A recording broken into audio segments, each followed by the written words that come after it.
Good morning po to everyone. God is good all the time and all the time God is good. Kaya po kanina, di ba, ang sarap pong magpuri sa Panginoon kasi lahat po tayo naranasan ng kabutihan, ang katakilala at kapatid ng Panginoon. Amen? And thank you Lord po kasi after na nilang linggo na grabe, sunod-sunod po ang bagyo literally sa Pilipinas. Isang linggo naman po tayong binigyan ng Panginoon na walang ulan, although ang init po. Kaya ingat-ingat po tayo ngayon kasi syempre po yung init na may init kami. So expect na po natin na sa mga darating na linggo, and especially po pagdating niya ng December, magpakonsyerto po ang iba sa atin sa pag-ubo. Kaya siguro po pag-pray na po natin ang wisdom from the Lord, paano po magiging malakas ang immune system natin. Kasi yun naman po talaga ang paglaban po sa lahat ng klase ng sakit. Immune system po ay mabagsak.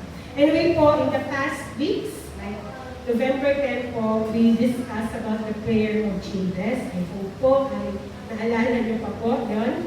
If nakalimutan niyo po, you can always check po sa YouTube channel natin.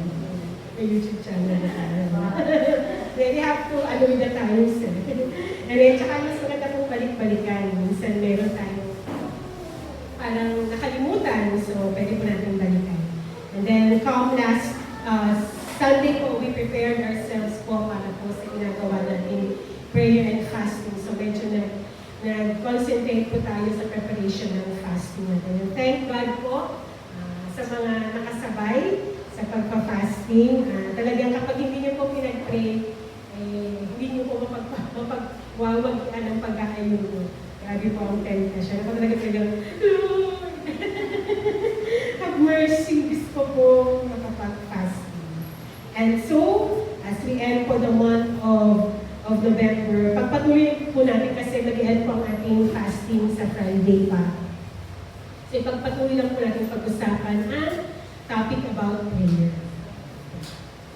Siguro po before we read the verse, let's have a short prayer lang po to prepare our hearts and our minds para po sa mensahe ng Panginoon sa umaga. Salamat po Diyos, aming Ama. Ang puso po namin ay nagpupuri, nagpapasalamat. Nagagalak po, Panginoon, na kayo po, O Diyos, aming Ama, ang patuloy na tumatangan sa mga buhay namin. Lord, thank you for sustaining us, O Lord, ang mga kalakasan namin, ang mga kalusugan namin, Lord. Salamat po, Diyos, Amen. Your protection upon all of us, O Lord Jesus. Salamat po, Amen. And thank you, Lord God, for that desire, Father God, Lord, in our hearts, that every Sunday, Lord, ay sama-sama po kami magpuri sa inyo sa Espiritu ng Katotohanan. And to desire, Father God, Lord, na marinig po ang inyong tinig at ang instruction sa bawat akbangin namin ng pananampalataya sa bawat araw ng aming buhay, O Diyos. Amen. Sa umaga nito, Lord, we ask, Father God, Lord, for your Holy Spirit, Father God, Lord, to move mightily in this place, O God. Samahan at pangunahan niyo po kami ng inyong presensya. Kayo po ang mangusap sa puso at isipan ng bawat isa sa amin. O Diyos, kayo lamang po may taas sa aming kalagitnaan. And Lord, we just thank you, Father God, Lord, sa patuloy na pagsama po ng inyong presensya sa amin sa lugar na ito. We just want to hear your voice. We just want to hear your instruction, Father God, Lord. Kung paano po kami mamumuhay, O Diyos, amin sa bawat araw ng aming buhay. Ano man po ang edad namin, Panginoon, alam namin, kakausapin niyo po kami sa umaga nito in your own special way, O Diyos. Amen. Just open our eyes, our ears, our spiritual eyes and our ears, Father God, upang tunay nga po, O Diyos, maintindihan po kung ano po ang pinapagawa ninyo sa bawat isa sa amin. Upang, Panginoon, na ipamuhay namin, O Diyos, ang buhay na gusto niyo po ipamuhay namin ayon sa kalooban ninyo sa bawat isa sa amin. Salamat po, Panginoon, ay nagtamang po namin binabalik sa inyo ang aming papuri at pagsamba, ang aming pasasalamat. This we pray in the mighty name of Jesus. Amen. Amen. Sige po, if you have your Bibles with you, or may nakaprepare naman po sa ating screen. Ang pag-uusapan po natin ngayon is James chapter 5, verses 13 to 18. Sabi po dito, are any of you suffering hardships? You should pray. Are any of you happy? You should sing praises. Are any of you sick? You should call for the elders of the church to come and pray over you, anointing you with oil in the name of the Lord. Such a prayer offered in faith will heal the sick, and the Lord will make you well. And if you have committed any sins, you will be forgiven. Confess your sins to each other and pray for each other so that you may be healed. The earnest prayer of a righteous person has great power and produces wonderful results. Verse 17. Elijah was as human as we are, and yet when he prayed earnestly that no rain would fall, none fell for the 3.5 years.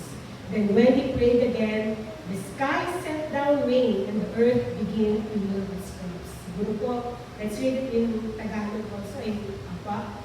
And can I ask everyone to join me in reading po the Tagalog version po ng Santiago, chapter 5. Sige po, mag-isa po natin. Ay, maliit. Nababasa po ba? Sige po. May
Amen po. Purihin po ang Panginoon sa kanyang salita. Anyway po, di ba? Sabi po sa verse 13, may paghihirap ba? Manalangin siya. So, ang kahirapan po hindi naman po just in terms po na money matters po. Siyempre may iba po sa atin may hirapan. In terms po na may karamdaman. So, yun ang kahirapan na hinaharap niya. Ang estudyante, nahihirapan sa pag-aaral.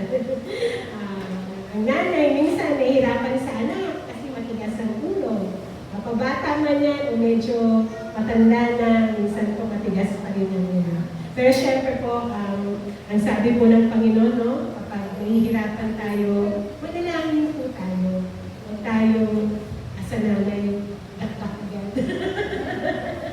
Pag-pray po natin yung makulit natin anak. Pag puro dakdak, no.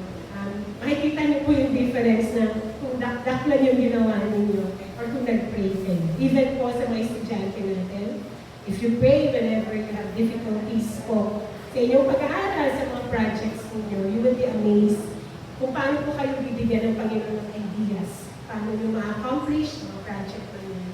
And you will also be amazed kung na, parang hindi ko naisip yun, no? But when after I pray, may pumasok sa isipan ko, nagawa ko yung project ng kakaiba. Yun po yung resulta ng pananalangin natin.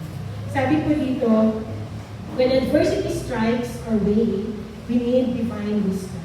Yun po yung huwag natin kalimutan. Huwag po wisdom ng tao, kundi wisdom po na nangyayari sa Panginoon. Sabi po sa James chapter 3, verses 13 to 8, if you are wise and understand God's way, prove it by living an honorable life, doing good works with the humility that comes from wisdom. But if you are bitterly jealous and there is selfish ambition in your heart, don't cover up the truth with boasting and lying. For jealousy and selfishness are not God's kind of wisdom. Such things are earthly, unspiritual, and demonic. For whenever there is jealousy and selfish ambition, There you will find disorder and evil of every kind. Verse 17 po.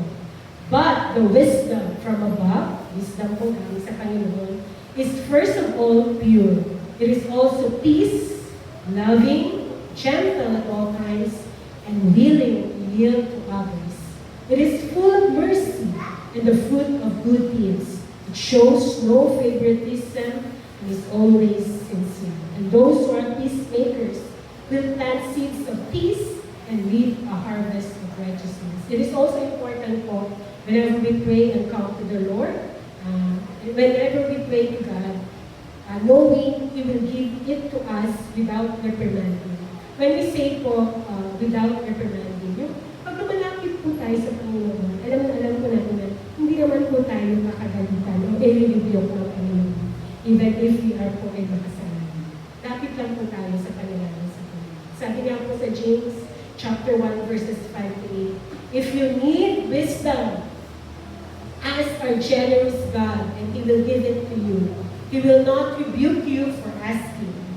But when you ask Him, be sure that your faith is in God alone. Do not waver, for a person with divided loyalty is as unsettled as a wave of the sea that is blown and tossed by the wind. Such people should not expect to receive anything from the Lord.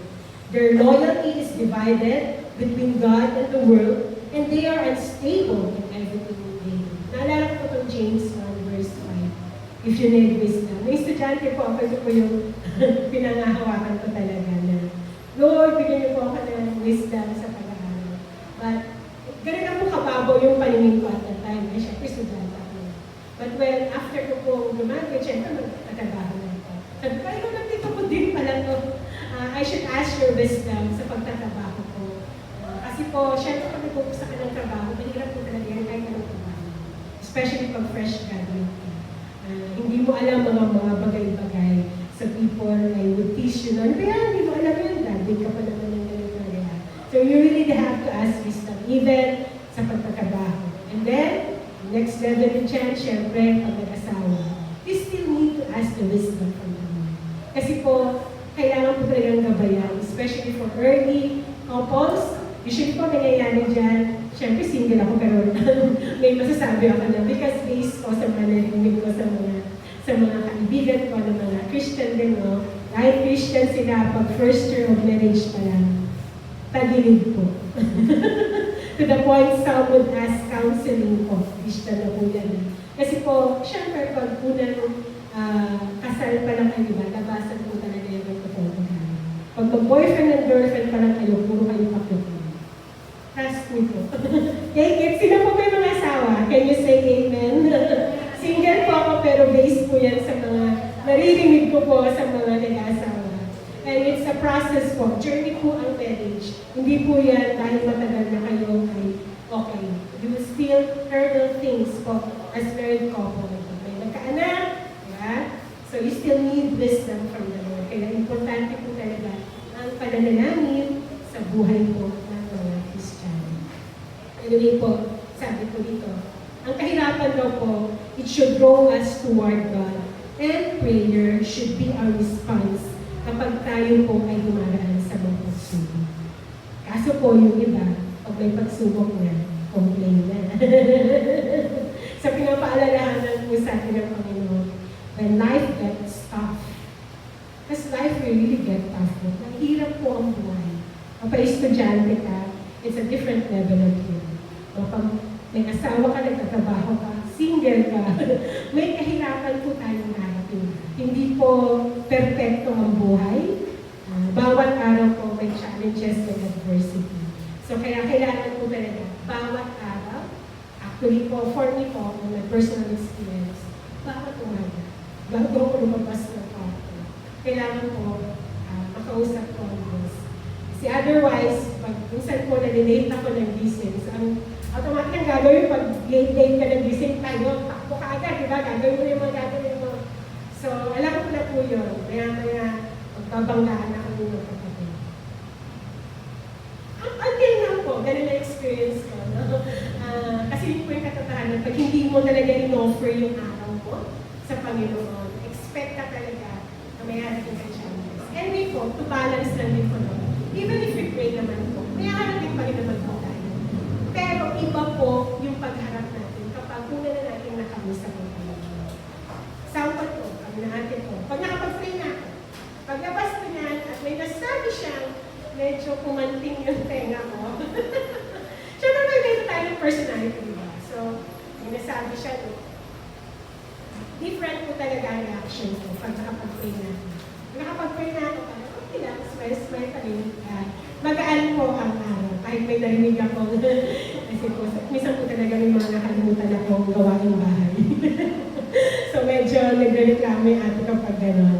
Anyway po, pero pag hindi ako nakapag-pray, talagang ako, umiinit yung ulo ko, ginagawa ko, nag-walk out po ako. Nagpupulong ako sa kwarto ko.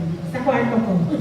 Mas hindi muna ako lalabas mga 1 or 2 hours kasi masasagot ko siya na hindi na magugustuhan. So we'll end up fighting ko. Sabi ko nga po palagi before the share meditation, pag lumayas na ako, yun na yun, bumigay na ako. Eh yun po pinag-pray ko sa personality ko na huwag akong makapagsabi ng anything na mag-walk out ako kasi hindi rin po magandang testimony sa akin. Actually, ako po yun, hindi yung kapatid ko. Ako po, kasi ako yung nag-react sa sitwasyon. That's how important prayer is to me. Anyway po, sabi ko dito, kapag tayo po ay lumapit sa Panginoon sa mga panahon po, ganyan mga challenges and trials tayo sa buhay, subok, sasagutin po tayo ng Panginoon at bibigyan niya po tayo una-una, wisdom po. Wisdom po kung paano natin naharapin, ano man po yung nag-come up sa buhay natin. Bibigyan niya po tayo ng strength or kalakasan, at ito po ang pinaka-importante, kapayapaan po ng isa. Ano man po yan, kaguluhan sa paligid mo, nagiging payapa po ang puso mo kapag nagkausap ko tayo. May nirarush ka man sa trabaho, may nirarush ka man bilang estudyante, marami ka mang gagawin bilang isang nanay sa tahanan mo. Pero pag nakausap mo na po ang Panginoon, before you start the day, nakikita niyo po ang difference. Test niyo po yun. Sabi po sa Philippians 4, verses 6 to 8, hindi po ako nagsabi ng peace, ng art, kundi gagawin po ito sa salita ng Diyos. Sabi ko dito, di ba? Di ba, memorize po ito. Don't worry about anything. Instead, pray about everything. Lahat po. Tell God what you need. Baon man yan, pamasahin man yan, o project man yan. Minsan po kasi tayo, no, na mananampalataya, feeling natin, malalaki lang ang hihingin natin sa Panginoon. No, everything po. Even the very breath po na sa bawat araw, yung buhay natin. Diba? We have to pray for it sa Panginoon. Tell God what you need. And huwag po natin kalimutan palagi. Thank Him for all His. Ito po yung tanong ko sa inyo, no? When, pag natulog po ba kayo sa gabi, sa sobrang kapaguran ninyo, nakuha ito po ang pag-usapan na ito. O diretsong tulog na yun. Hallelujah. I hope, all no, before we close our eyes in the night, magpasalamat po tayo sa Panginoon. Kasi never know po, no, so, hindi po nagigising pagka-next day. Diba? Iba-iba po ang ways na tayo ay kunin ng Panginoon. So, mabuti na po that before we sleep, we already talked to the Lord. Diba? Verse 7 po sabi, then you will experience God's peace. Hindi po ako nagsabi doon. It's Philippians, is the word of the Lord, which exceeds anything we can understand. His peace will guard your hearts and minds as you live in Christ Jesus. And now, dear brothers and sisters, one final thing. Fix your thoughts on what is true, honorable, and right, and pure, and lovely, and admirable. Think about things that are excellent and worthy of praise. Siyempre po, ang ating mga pag-iisip minsan po talaga worry, pagbubuda, mga ganyan po. No? Kaya po talagang kailangan po talaga lumapit sa Panginoon. Kung mapalitan po yung mga agam-agam, mga pagbubuda, mga galit, diba? At matutupong makapagpatawad. Tanging Panginoon lang po makapag-fix ng mga puso natin, mga minds natin. Sabi po kanina, diba, sa James chapter 5, verse 17, example po niya, Elijah po. Si Elijah daw po ay katulad natin. Pero hindi din po siya perfecto. Pero diba, amazingly, when he prayed po to the Lord to stop the rain, Basahin mo naman po yung kanyang storya ni Elijah. When he asked the Lord to stop the rain po, sabi ko kanya, 3.5 years po hininto. And then when he asked the Lord na pabalikin po ulan, in-answer din po ng Panginoon. Why? Because yung prayer niya po is obedience, pagsunod sa Panginoon. Kaya sinagot po ng Diyos sa kanyang panalangin. Nung binabasa ko po ito, sabi ko, grabe no, powerful ng prayer niya. At hindi po imposible, hindi din po natin ma-experience sa buhay natin. Yung magkaroon po tayo ng powerful prayer lives. At nawa po yun po yung desire natin. Na, Panginoon, masagot niyo po yung mga panalangin ko ayon sa kalooban ng Diyos. Anyway po, si George Mueller po, narinig na po natin ito mula noon, especially po sa ating pastora. Siya po ay known as a prayer warrior. Hindi po lahat ay may panawagang maging prayer warrior. Anyway po si George Mueller, isa po siya na talaga ang prayer life niya. Persistence in prayer po ni George Mueller, isa sa mga kahanga-hanga. Sabi niya po, galing po ito sa kanya, it is a common temptation of Satan to make us give up the reading of the Word and prayer when our enjoyment is gone. As if it were no use to read scriptures when we do not enjoy them, and as if it were no use to pray when we have no spirit of prayer. And po, ang katotohanan po, struggle po talaga mag-pray, mag-fasting, at magbasa ng salita ng Diyos. Minsan po ang excuse natin, busy tayo, pagod tayo. But then again po, hinihingi po ang grasya ng Panginoon in terms po of our prayer lives, in terms po ng pag-aaral po ng salita ng Diyos. Sa akin po, matagal ko din po itong naging struggle. Pero amazingly po, once you start deciding, you will, may ingat po kayo sa pag-aaral ng salita ng Diyos. Kasi kahit simple po yung way, because during the pandemic po nakatala ko ng online Bible study. Simple-simple po ang atake nila pag-aaral ng salita ng Diyos. Pero since dinisayang siya, pinag-pray ko siya. Iba po parang sabi ko, ganito lang pala to, yung unang hirap kong intindihin. Pero with a simple explanation na nagtuturo, nangusap sa iyo yung salita ng Diyos. It all starts because you desire. Desire mo na maintindihan ang salita ng Diyos. So, pinag-pray din po yun at hinihingi po ang grasya ng Panginoon. Sabi po dito, ang katotohanan daw po para ma-enjoy natin ang pagbabasa ng salita ng Diyos and even the prayer time po with the Lord, yung magpatuloy ka sa pagbabasa. Na-experience ko po yan. I think sa mga kabataan yung baka na-experience. Yung nagbabasa ka, pero hindi mo na intindihan. It happens. So you just continue reading. Kaya magbibigay ka po talaga ng Panginoon. And at one point po, as you continue to read it, minsan nga pas puturo sa atin yung mga pulina, balik-balikan mo lang din yung chapter na yun. Ulitin mo for the whole week. At one point po, mag-uusap po yan sa inyo. Sa inyo po hindi po yung pag nagbasa kayo, ay si ano to, hindi po yung gano'n. Para po sa inyo yung binabasa ninyo. Hindi po yan ibang tao. May dinidil po sa inyo ang Panginoon. Anyway po, sabi po ni F.B. Mayer, author po ng libro The Secret of Guidance, sabi po niya, dito po pero nabasa ko lang kagabi, napaisip nga po, sabi niya po, the great tragedy of life is not an answered prayer, but an offered prayer. Totoo po, it's okay po. Kasi minsan yung iba ayaw mag-pray. Kasi parang pakiramdam nila, hindi naman sinasagot ni Lord. I keep telling you po, sinasagot po yan ng Lord. Hindi nga lang po the way you want it. Kasi yung pang way ng pagsagot ng Panginoon sa prayer. Yes, no, wait. Pag no, sagot pa rin po yun. No po ang sagot ng Lord sa inyo. Pero ang mas nakakalungkot po, kung meron kayong panalangin na hindi po masamit sa Panginoon. Yun po yung sinasabi ni F.B. Mayer. Instead, minsan po kasi tayo, yung prayer, na din po ito sa pulpit na ang prayer po, it's like breathing po. So, pag nawala po yung prayer, paano po kayo makakahinga sa Christian? At may kita po yun sa pamumuhay.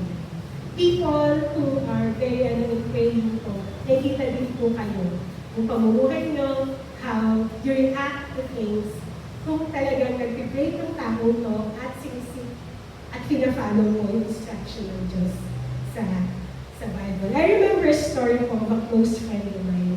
He was sharing to long years ago. Christian naman po yung kaibigan ko. Ma-attend, doing all the stuff of Christian. And at one time, nagkaroon ko siya ng chance na makausap ang isang pastor na kilala ko. No of Bible ng pastor. So may tinanong lang siya, hindi ko na po naalala na kung yung tanong niya. And the funny thing po, ang sagot sa kanilang pastor niya, Sir, magbasa kasi ng Bible. So doon pa lang po na nabasa na siya ng pastor na yun, you're not reading the Bible the way the Lord wants you to understand the Bible. So, yun po yung example na sinishare ko kanina.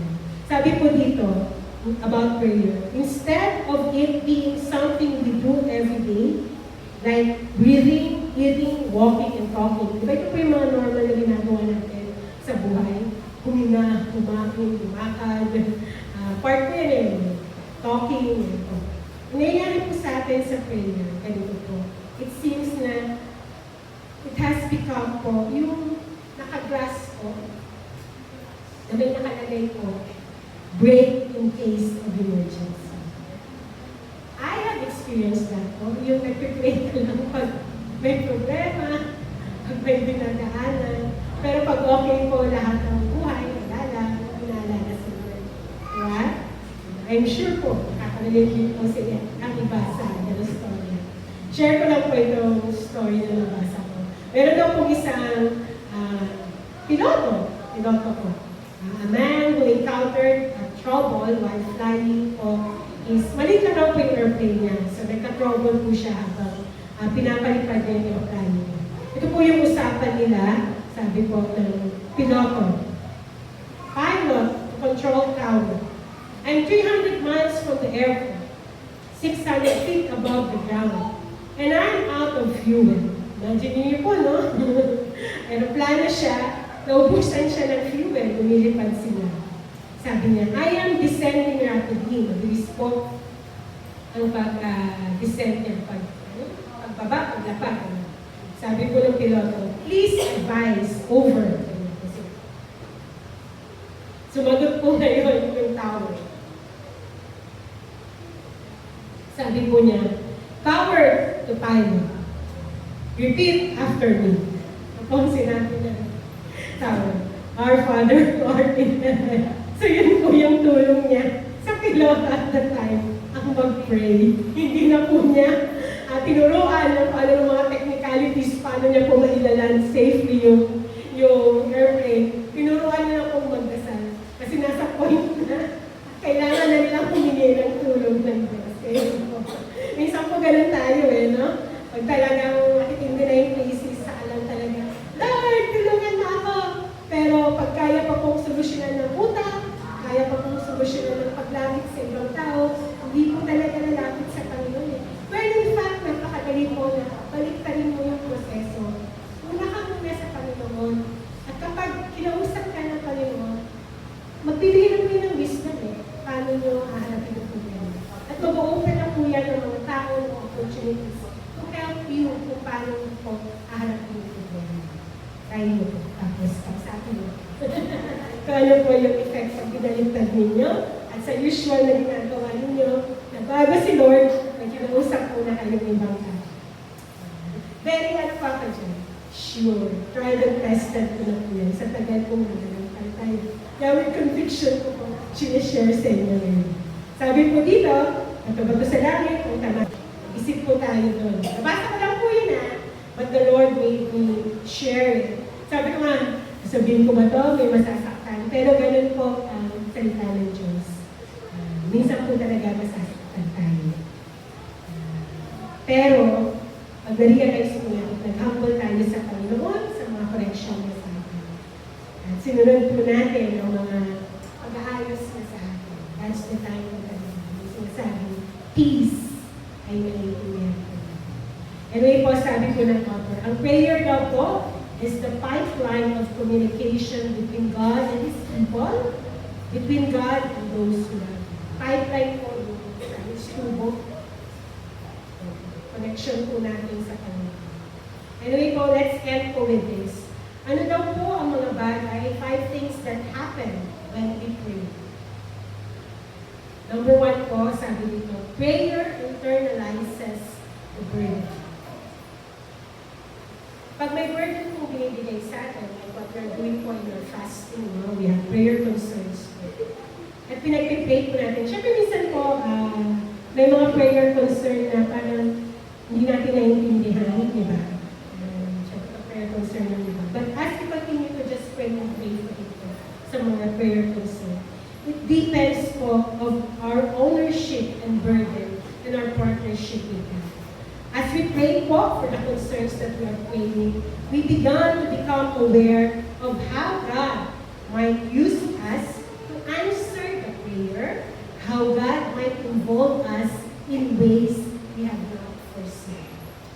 Number 2 po, prayer forces us to be, or teaches us to be. Part of prayer daw po talaga ay ang paghihintay. God has 3 answers to prayers, as I've always shared with you. There's the yes, and then again yung sagot, the way we ask them. There's the no. Ayaw po ng iba ang no. Pero sagot po ng Panginoon yan.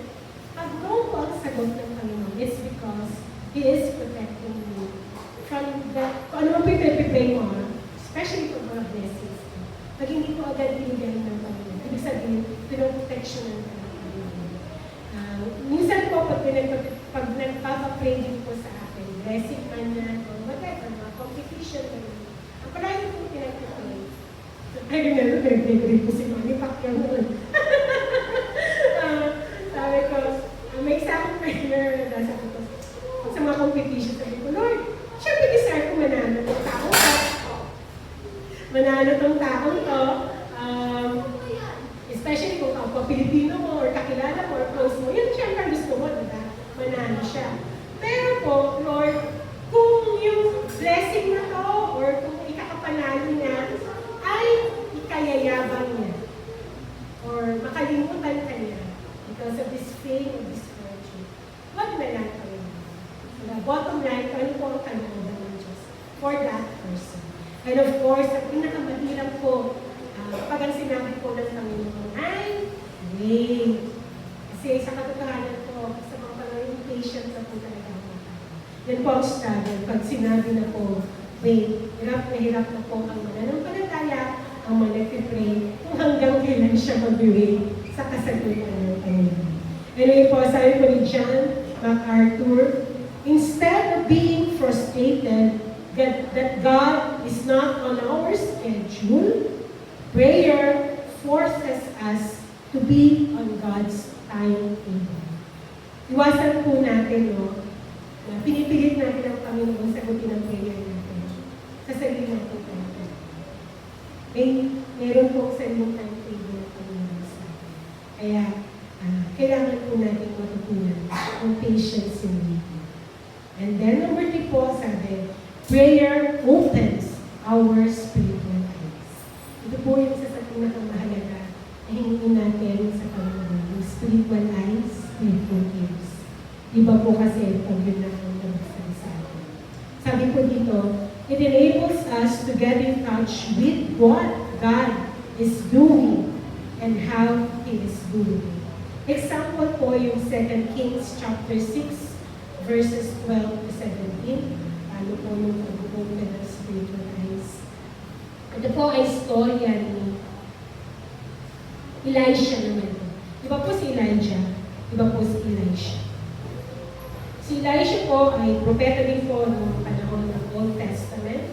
Propeta po siya ng mga Israelites. Ang isa po sa mga storya ni Elisha is, siya po yung nagka-counsel, nag-advise sa king noong panahon na propeta siya.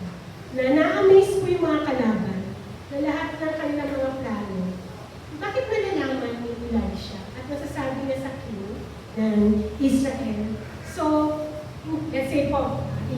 military setup. Yung kalaban sabihin, dito tayo maghihintay para subutin ang mga taga-Israelites.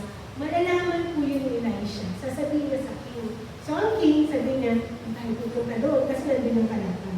So may victory po sila. No? So at one point po, nabad trip, nainis na po yung hari ng kalaban ng mga Israel. Sabi po dito, so tinanong niya, sabi niya, may espiya ba dito sa mga tao ko? Kalaban po ni Israel.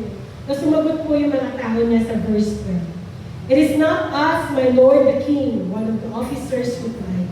Elisha, Elisha the prophet in Israel, tells the king of Israel, even the words you speak in the privacy of your bedroom. So sabi po ng king, go and find where he is, the king commanded. So I can send troops to seize him, and the report came back that Elisha is at Dothan. So nalaman ko ng kalaban kung nasaan siya Elisha. So one night daw po, king of Aram po yung kalaban nila. The king of Aram sent a great army with many chariots and horses to surround the city kung saan po nandun si Elisha. And the next day, when the servant of the man of God, servant po ito ni Elisha, got up early the next morning and went outside, there were troops, horses, and chariots everywhere. Sabi niya po kay Elisha, "Oh sir, what will we do now?" The young man cried to Elisha. Ito po ang sagot ni Elisha sa kanya sa verse 16.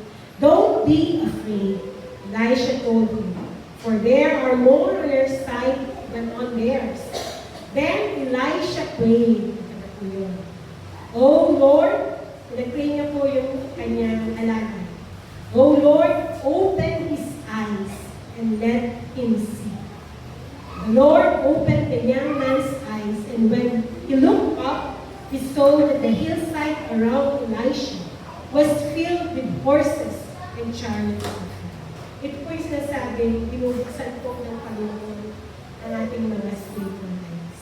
Kahit hindi po natin nakita, pero kung pananampalataya po natin, tumatapos natin. Dahil nandiyan po ang Panginoon. Amen? So sabi po, prayer opens our eyes. It enables us to see what God is doing. To see things we are blinded to without prayer. Kasi po, pag wala po ang prayer sa buhay natin, bulag po tayo spiritual. Hindi po natin maintindihan kung ano ang nangyayari sa paligid natin. Magiging mababaw lang po ang paningin natin sa mga pangyayari. That is because prayer is communication. When we speak to God, God answers us, speaks to us, and shows us what we need to see. Minsan po, no, sa katotohanan, hindi mo naman talaga siya nakikita ako naman. But then again, when you pray to the Lord, and when He opened your spiritual eyes, may iba po kayo makikita. At magkakaroon po kayo ng hope and encouragement na magpatuloy po sa pananampalataya. Let's move on to number 4. Sabi po dito, prayer aligns our hearts with God's hearts. It is setting our thoughts and emotions and our actions. It is adjusting po and aligning po ang ating puso sa puso po ng Panginoon. And number 5 po sabi dito, prayer enables us to move forward. Because prayer engages God, it enables God's people and enlarges His kingdom. Hindi po tayo makaka-move forward sa buhay natin kung hindi po tayo sasamahan ng Panginoon. Sabi po ng Panginoon, diba? Without me, I can do nothing. Yes, may mga magagawa po tayo sa sarili natin, lakas, katalinuhan. Pero alam po natin, at one point mapapagod tayo, at one point makukusan po tayo ng wisdom. Pero pag tayo po ay patuloy na kumukonekta sa Panginoon, hindi po maubos ang mga ideas, hindi po tayo mapapagod, hindi po tayo mag-reklamo. Once we have prayed, we are ready to do anything. Until we have prayed, we can do nothing. But once we have prayed, we can accomplish anything. Most of us Christians know that prayer is important and essential part of their life. Di po ba? Ever since naman narinig natin how important prayer is. Hindi naman po kahit saan po tayong church, prayer will always be a shared, tuturo, pero ang tanong po, priority po ba siya sa prayer? Yun po yung difference. Alam po natin lahat paano mag-pray. Ginagawa naman po natin mag-pray. Pero is it truly priority po sa buhay natin? Ini-enjoy po ba natin ang panahon na tayo pag-usap sa Kanya? And the most important thing is, diba? At telling prayer is a communication. Hindi po pwede ikaw lang ikaw ang nagsasalita. Panginoon, ito tatanggatan sa hapon ng prayer.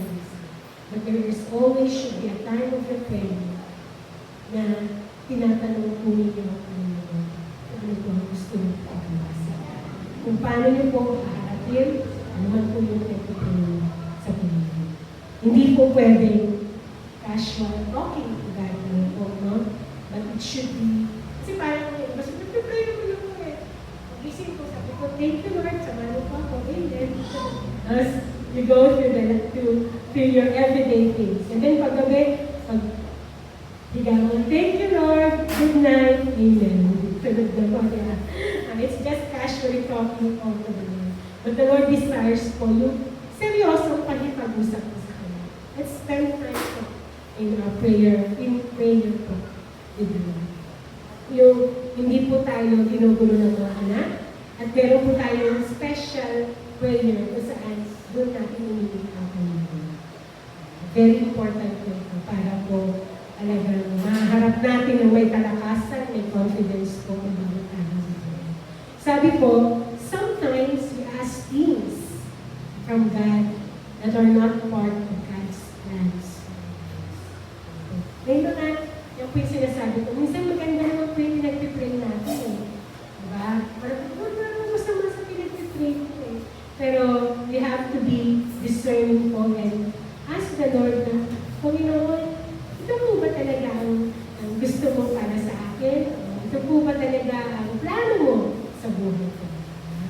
And God will answer our prayer according to His wisdom and according to His love for everyone else. Prayer po, isang paalala po, napaka-importante po na parte ng isang Kristiyano para po sa bawat araw tayo. Alalahanin lang po natin talaga, hindi po bingi ang Panginoon sa mga panalangin natin. Sabi po dito sa Luke chapter 11, verses 9. So, sabi po ito ng Panginoon ha, so I tell you, keep on asking, and you will receive what you ask for. Keep on seeking, and you will find. Keep on knocking, and the door will be open to you. Hindi po pwedeng one time lang mag-pray. Tapos pag hindi na sila ito, hindi na kayo mag-pray. Tuloy-tuloy po ang pananalangin hanggang sagutin po tayo natin. And prayer po ang pinaka-importante. Hindi lang po basta mag-pray, kundi samahan po natin ang pananampalataya. Kailangan po manampalataya tayo. Nasasagutin ng Diyos ayon sa kanyang kamot. Yung mga pinag-pray po. Yun po yung battle doon eh. Pag lumalapit ka ba sa Panginoon, naniniwala ka ba talaga 100% na naririnig ka ng Diyos at gagawin ng Diyos ang best para sa iyo. Kasi minsan po, no, nag-pray tayo, pero yung after prayer, may doubt pa rin po. Tapos, gagalaw ka pa rin sa sarili mo, kakayanan, sa sarili mong nag-isip. At minsan po talaga, struggle din po yung, may clear naman talagang sinasabi ng Diyos pero ayaw talaga.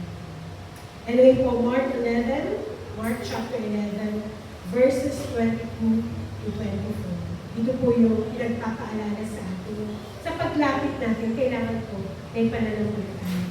Sabi po dito, then Jesus said to the disciples, have faith in God. I tell you the truth. You can say to this mountain, may you be lifted up and thrown into the sea, and it will happen. But you must really believe it will happen and have no doubt in your heart. I tell you, you can pray for anything. And if you believe that you've received it, it will be yours. Balikan ko po yung verse na yun. Sabi ko ganito, diba?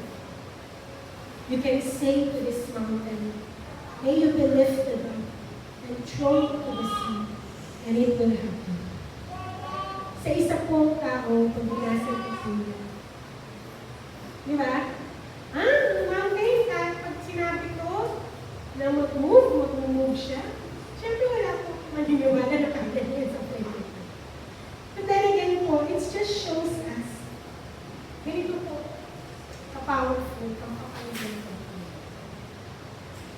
Sometimes po, ang problema natin, bundok, patong-patong. But really po, if we pray to the Lord at managpalataya po tayo sa Kanya, He can truly remove po whatever mountain of problems you have in your life. Ang Diyos na po ay makakagawa ng hindi po tulong ng tao, kundi ang Panginoon po, maghihimala sa inyo para ma-move po, ano man po ang pinapamove ng mountain sa inyo. Sabi po, no, God is able to move heaven and earth, answer your prayers, because nothing is impossible. And it is really my prayer for me. When the Lord asks us to have prayer and fasting, hindi ko po alam kung sino sasabay sa pananalangin sa pag-ayun. But last Friday, there were people who confirmed that nag-fasting. Ang prayer ko po, Lord, it's more than answering our prayers, but these people choose to pray and fast before the Lord. But at the end of the fasting, they may experience po silang himala mula sa Panginoon. So that you will understand how powerful the Lord is. Kasi yun lang po ang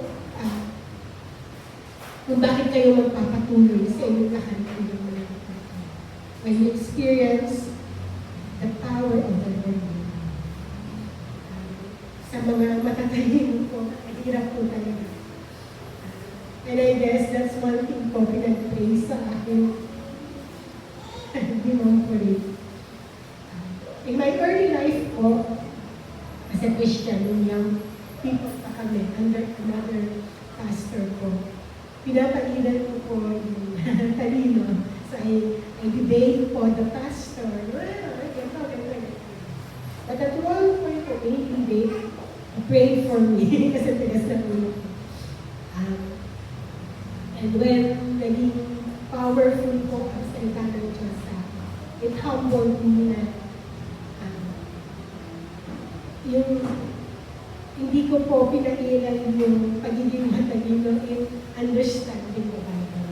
And we just allow the Lord po to move into my life. Kaya po, there's humility to respect the pastor po. Kahit minsan parang yung turo po ng pastor, parang hindi naman gagawin ka, di ba? Kasi may sarili kang interpretasyon palagi. But by God's grace and mercy po, He gave me humility, the Lord gave me humility, and the grace of God po, na hindi po sa sarili interpretasyon, kundi sa pangungusap po ng Panginoon sa buhay. And yun po, whatever experience po in my Christian life, yun po yung pinag-pray ko, and share yun. And thank God, nakita ko po yung answered prayer that I shared. And there are some people that I've been praying po sa mga prayer life, sa mga, kasi yun po yung katotohanan. When you have experience, may napatunayan ka na totoo sa sinabi ng Diyos, you want other people to experience that. Hindi ko po sinasabi, hindi na kayo magkakaroon ng problema. Mali po yun na sasabi natin. Punta kayo sa church namin na wala problema. Hindi po mawawala ang problema natin. Hanggang mamatay tayo, may problema po tayo. It's just that po, mababago po talaga tayo ang pananaw natin sa buhay. Mababago po tayo. When we obey Him, kailangan po may obedience. Hindi po pwede basta umatay lang. Pasalamat. Amen po. So as I end, I just like to pose this question.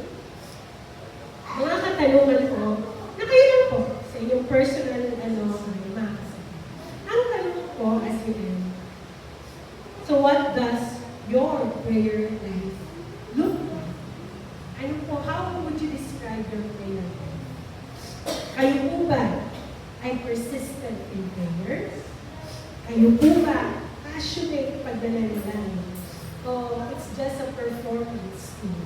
Kasi sabi mag-pray, so kayo tayo. Or ang pananalangin niyo po ba with intensity? Ano, Panginoon, narinig ko na din, di ba? Yung mga nag-pray ko talaga ng sobrang intensity. Kasi ang hindi po na pinag-pray. Or ang prayer po natin ay weak. Walang pananampalataya. How about po gratitude? Pagpapasalamat. Actually, sa US course, the Thanksgiving time po sa kanila sa mga pagpapalala. How much time po ang in-spend natin magpasalamat po sa Panginoon sa lahat ng ginagawa niya sa buhay. Hindi ko po sinasabi nagpapasalamat kasi perfect, komportable, lahat ng susunod. Pero, nagpapasalamat na po ba sa lahat na nangyayari sa buhay? Sino po mga pinagpipray niyo? Sana po, beyond po sa pamilya natin, sa mga personal care ng service natin. Meron tayong mga taong pinagpipray na hindi lang po kapamilya, classmate. Meron po ibibigay ang Diyos na someone who will pray for. Are you praying for that someone to be saved? Huwag po tayo makontento na tayo lang yung saved. Kailangan po, magkakaroon tayo ng burden na first, syempre, second, yung kaibigan mo, kapitbahay mo, kaya alam mo naman na hindi maganda buhay nila. So, parang diba, pag-pray mo, Lord, magkaroon ng hila ang buhay nila. Kasi wala ginawa yung kapitbahay namin, hindi mag-away. Narinig niyo po yung away ng kapitbahay. So, pray for your neighbors. And then, is there a burden po in our hearts to see God's kingdom expand? Is there that burden po in our hearts na makita po na ang kalooban ng Diyos ang nangyari sa buhay mo at sa buhay ng mga kapaligiran? So yun po. Sana po, this last week po, ng fasting natin, mapagbulay-bulayan natin ang mga prayer lives natin. And I really do pray po, yung maging on fire po tayo na sa pangalan. Para po makita natin paano po gagawin ang blessing. And in the coming months, ito-testify naman tayo. Paano po yung answered prayer ng Diyos. Amen po? Let's all rise up. Prepare po natin yung mga puso natin para po sa Holy Communion. Let us once again po worship the Lord as a preparation po. Salamat po, Panginoon ng Diyos, sa mapagpalang araw na ito. Sa inyong pagpapaalala sa amin ng Diyos na palagyan, unahin kayo sa bawat umaga. Kausapin po kayo sa Panginoon. Isip po o Diyos ang naman ang inyong instruction sa bawat kasama. Ano man po ang aming edad, hindi po excuse ng bata para hindi lumapit sa inyo sa panalangin. As we continue our prayer and fasting as a church this week, O Lord, we pray, Father God, Lord, naka-obey niyo po ang bawat isa sa amin na lumalapit sa iyo.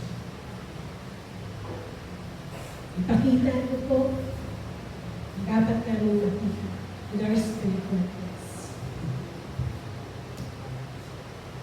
Break our hearts before you, Lord God, so that we may be able to do your will in our lives. Karoon po kami ng mga obedient heart, Lord Jesus. Salamat po, Panginoon, dahil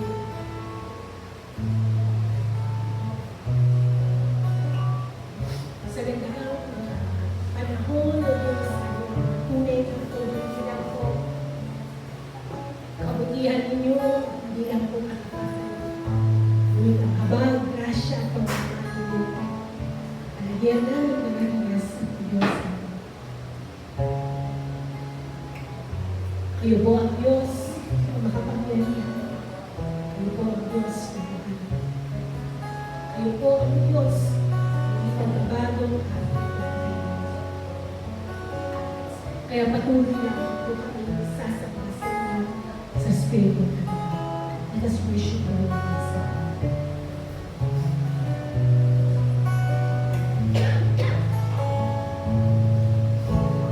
Diyos sa panalangin ko, turuan mo akong manalig sa iyo. Puso kong ito'y inisin mo, upang manalangin mo ang buhay ko. O Diyos, pag-ibig mo ay hindi nagbabago. Ang tugtog mong anak-anakay, dahil sa sala ko, pasasalamat ko'y pag-iyan mo ang pagsamba. Sa Panginoong Jesus, tuhod ko ay lulong. Siyang dakila sa lahat, siya ay Diyos.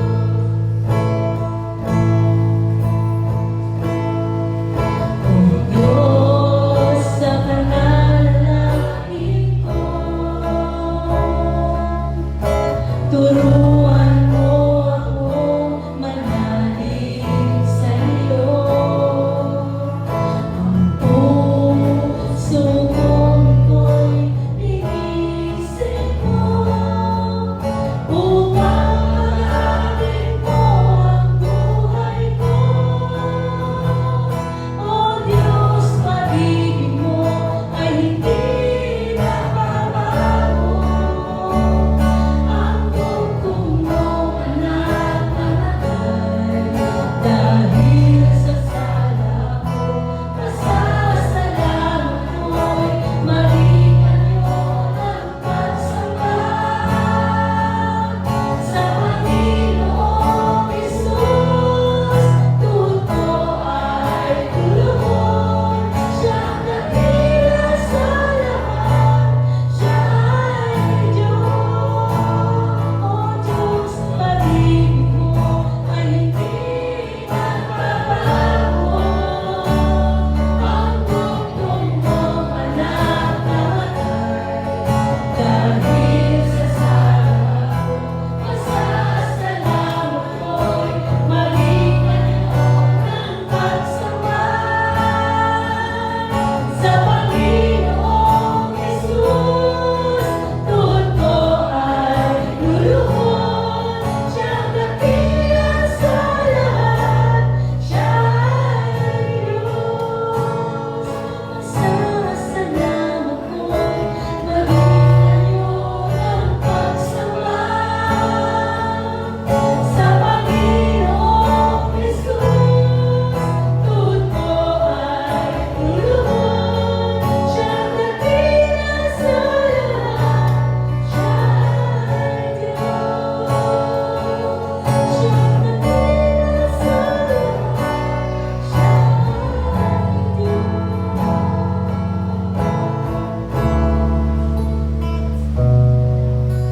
Before we partake po of the elements of the Holy Communion, basahin ko lamang po 1 Corinthians chapter 11 verses 20 to 22. Sa Tagalog po, if you would like to read with me, ito ay sapagkat tinanggap ko mula sa Panginoon ang siya ko lamang ibibigay sa inyo. Ang Panginoong Jesus, ng gabing siya ay pinagkalulo, ay kumuha ng tinapay. Pagkatapos niya magpasalamat, pinagputol-putol niya ito at sinabi, "Kunin ninyo, inumin ninyo. Ito ang aking katawan na pinagputol-putol para sa inyo. Gawin ninyo ito sa pag-alaala sa akin." nakaraan, kinuha niya ang saro pagkatapos magkapula. Sinabi niya, ang sarong ito ay ang bagong tipan sa aking dugo. Sa tuwing kayo ay iinom ito, gawin ninyo ito sa pag-alaala sa akin. Ito ay sapagkat sa tuwing kakain kayo ng tinapay na ito at iinom sa sarong ito, inihahayag ninyo ang kamatayan ng Panginoon hanggang siya ay dumating. Ang sino mang kumain ng tinapay at uminom sa sarong ng hindi nalalaman ay nakakasala sa katawan ng dugo ng Panginoon. Ngunit suriin muna ng tao ang kanyang sarili. Pagkatapos kaya siya kumain ng tinapay at uminom sa sarong. Ito ay sapagkat siya kumain ng umiinom ng hindi karapat-dapat ay kumakain ng umiinom ng kamatayan sa kanyang sarili. Hindi niya kinikilala ng tama ang katawan ng Panginoon. Dahil dito, marami sa inyo ang mahihina at may karamdaman at marami ang natutulog. Ito ay sapagkat hindi tayo mahatulan kung mahatulan natin ang ating mga sarili. Kung tayo ay mahatulan, tayo ay tinuturuan upang hindi tayo mahatulan sa aman ng sarili natin. Purihin niya o Diyos. Sabi po dito, dalhin ninyo ng buo-buo ang mga kasampung bahagi sa tahanan ng Diyos upang matugunan ang pangailangan sa aking lahat. Subukin ninyo ako sa bagay na ito kung hindi ko buksan ang mga bintana ng langit at ibuhos sa inyo ang masaganang pagpapalang. Hindi ko rin hahayaan sa lantain ng mga balang ang inyong mga pananim at mamumunga na ng sagana ang inyong mga bubusin. Dahil dito ay sasabihin ng lahat ng bansa na kayo'y mapalad, sapagkat napakainam manilahan sa inyong buhay. Sabi ni Yahweh, ang nakapangyarihan sa lahat. Salamat po, Panginoon, sa lahat ng pagpapala ninyo sa buhay namin. Some blessings, Father God, Lord, may not be in form of the financial blessings. But us having good health, Lord, is a blessing that we should be thankful for.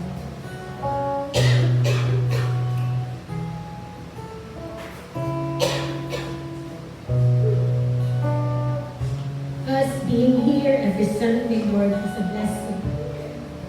Hindi po lahat ay may kanayakan ng Panginoon para purihin kayo sa Espiritu at katotohanan.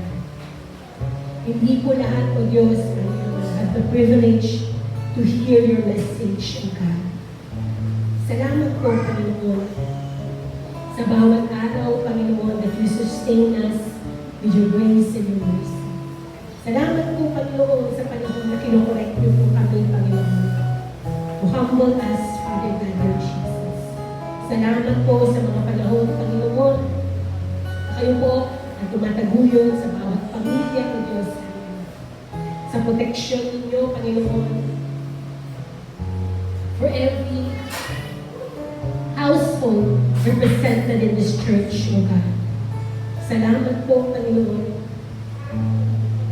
for all your provisions, Father God, Lord, for every need, for all need, O God, Panginoon. And thank you, Lord God, for this prayer and fasting time, Panginoon, sa inyong patuloy, Panginoon, na pangungusap sa bawat isa sa amin for searching, Father God, Lord, the answers to our questions. Salamat po, Panginoon, sa bawat araw po, Diyos, na naranasan natin ang katapatan ninyo, ang pagmamahal ninyo, Diyos. Salamat po, Panginoon. Kaya po, Diyos, bilang aming papuling pagsamba sa inyo, inaalay po namin, O Diyos, ang aming mga tithes and love offerings para po tanda, O Diyos, aming Ama, na naming pagtitiwala sa inyo, O Diyos, Ama. That you will be our Jehovah Jireh, the great provider of our needs, O Lord Jesus. At At bilang pagsunod po, O Diyos, aming Ama, sa inyong sinasabi sa anak kayo. Naunahin po kayo sa lahat ng aspeto ng aming buhay. Thank you, Lord Jesus. Patuloy po, Panginoon, kumalaw po kayo sa mga buhay namin. Upang magkaroon po ang bawat sa amin ng testimonya, O Diyos, aming Ama, ng mga answered prayer according to your will of timelines. Kaya, O Diyos, sa aming paghiwa-hiwalay sa umaga nito, I pray, Father God, Lord, for the protection of every one of us. Ang mga babiyahe po, pauwi sa mga tahanan, may mga pupuntahan pa po silang iba. Ang pagbabalot po ng inyong pananalugo sa bawat sasahan. At Lord, sa mga darating na araw, Lord, protect us also, Lord. Paging mga estudyante man na papasok sa eskwelahan, mga magtatrabaho, Panginoon, even ang mga nanay, Panginoon, na nagiging busy sa mga gawaing bahay, kayo po ang magbibigay ng kalakasan sa kanila. Salamat po, Diyos.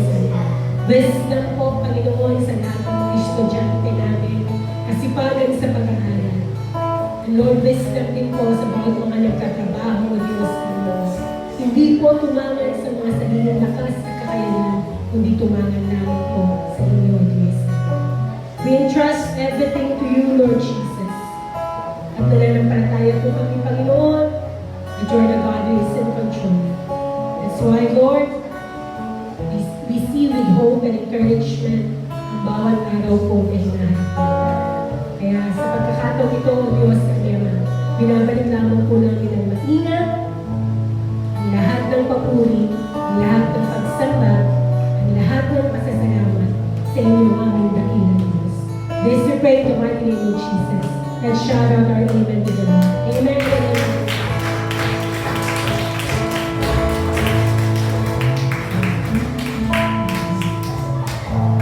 Magandang umaga po sa bawat isa. Coffee naman.